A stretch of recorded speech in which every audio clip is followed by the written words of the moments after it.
welcome to Heavenly Nosh, episode number 3.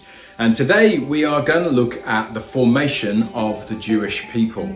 It's a really important part of the story. In fact, so much hinges around it as God's holy people, or people chosen by Him.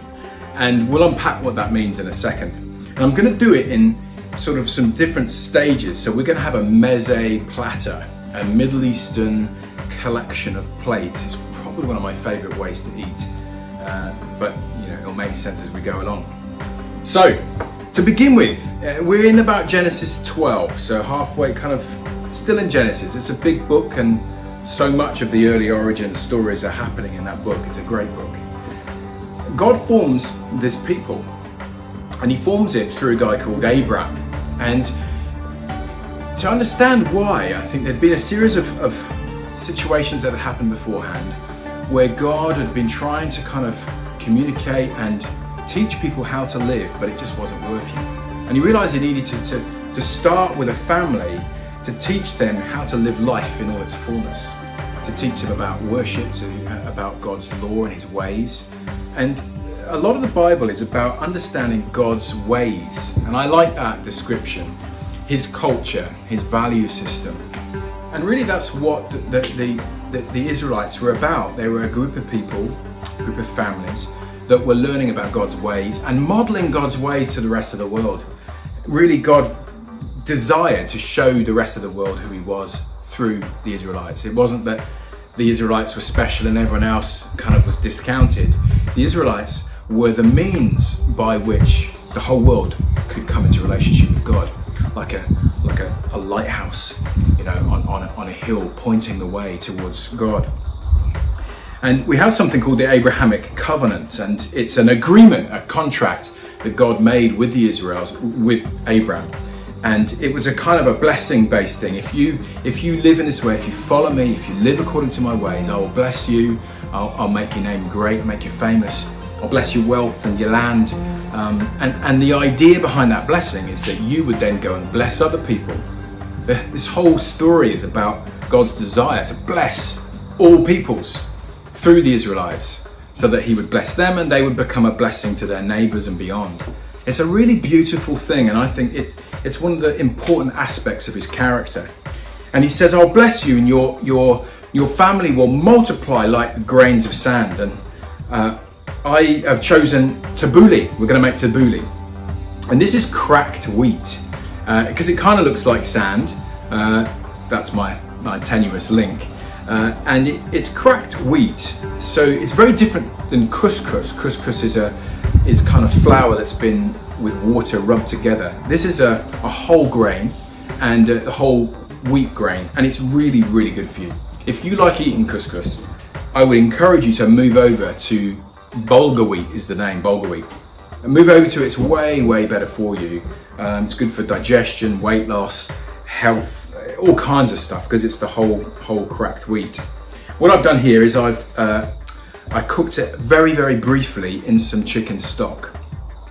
It doesn't need a lot of cooking. You can actually just soak it in boiling water. Make sure you cover it. But I boil it a little bit, then I drained it, okay? So it's cooked and it's ready to go. This is a really popular one in the Middle East. It's a lovely salad, okay? So what goes in it is lots and lots of herbs. So I have some mint here. I've got some flat leaf parsley, and I have fresh coriander. And I'm gonna just chop the whole lot together with my trusted knife. And the idea really is that you almost have more herbs than the cracked wheat itself. And fresh herbs are really good for you, particularly parsley is a brilliant, full of vitamins, and it's absolutely brilliant and really tasty. I grow all my own herbs in my garden. Even if you've only got a windowsill, you can just stick stuff in pots and it will grow. But just grow it as you can, because it's often a much cheaper way to have your herbs. Okay, so we just mix that in, and it kind of becomes magical almost instantaneously. Flecked with colour, so like tabbouleh. I'm not sure the right pronunciation, tabbouleh.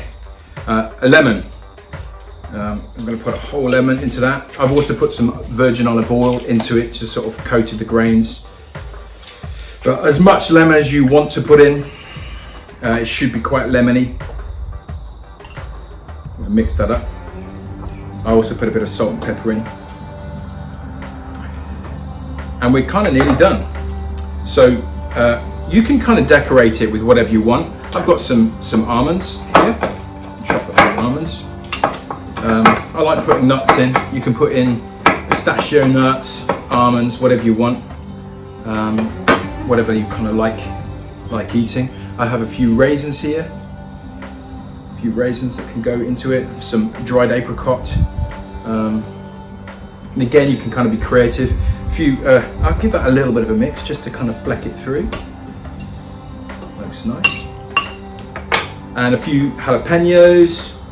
That's probably not entirely a Middle Eastern thing, but I just like pickled chilies. And a couple of lovely Kalamata black Greek olives. Let's just clean that up. And there we have it, tabbouleh. Again, this goes as part of a meze, so we're going to keep going with our mezes and keep building up the story of how God's shaped and formed his people.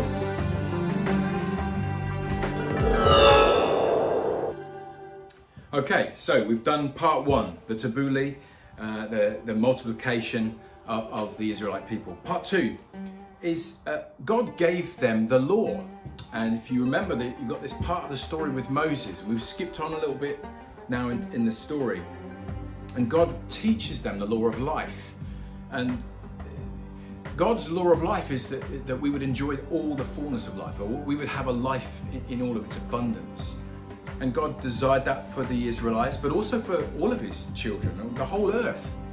And God knows how we should live and get the most out of life and live in a kind of a holistic, really healthy way. And so he gave them the law. And the law was wisdom for them. It unlocked wisdom, and the Israelites became quite well known because they had good governance and they had good laws, and their agricultural systems were amazing, and the way they looked after the poor. And this all came from God's wisdom.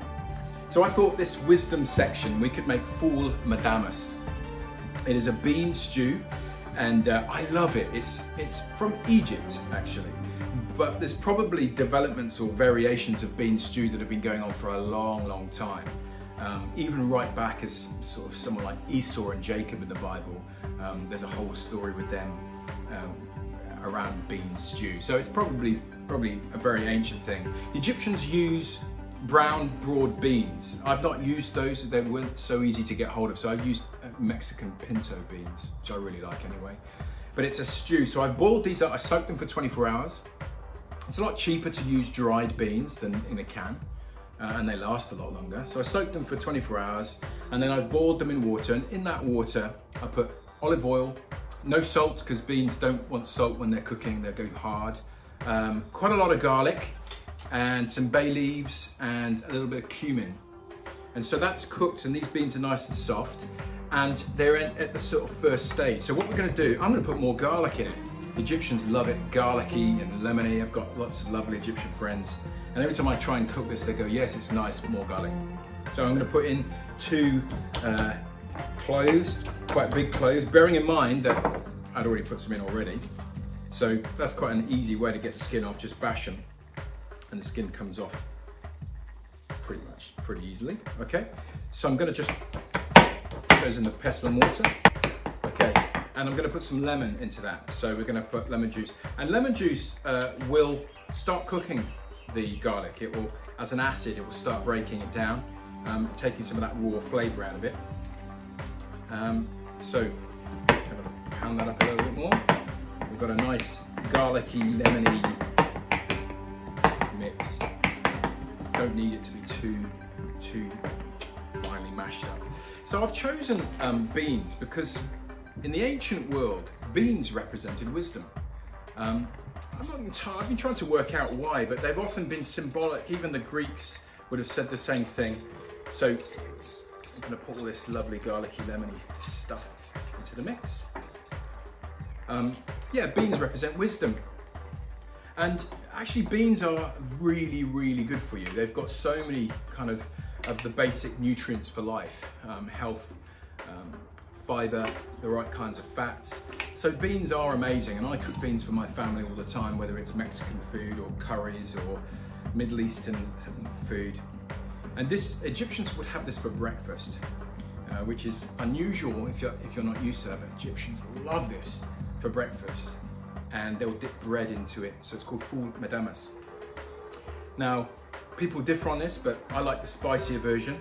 This is lovely red chili. This is it's from India, northern India, so it's very red, but it's not too hot. Okay, so we'll mix that in.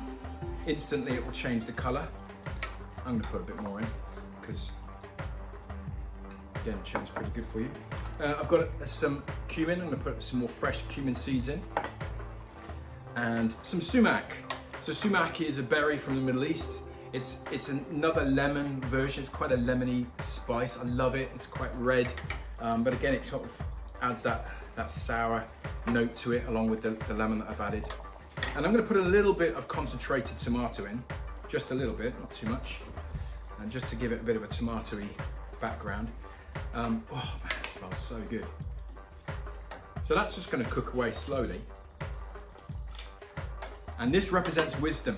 Eating beans is wise, it's good for you, it's a clever mix, but this is a celebrated dish in the Middle East. And God gave wisdom to the Israelites, and He gave them wisdom so that they would live life in all its fullness. And being a blessing to the neighbors was about passing on that wisdom, passing on the law of life that leads to life, so that other nations could learn and begin to adopt those ways and improve standards of living and kind of grow together. Okay, so this is a kind of a part one of part two, and we're going to kind of look at the other dynamics of these Israelite people in the second part of this. So thanks for coming. If you liked it, click like, subscribe, share with your friends, and see you in part two, where we're going to look at the other dynamics of the Israelite people. Thanks for coming.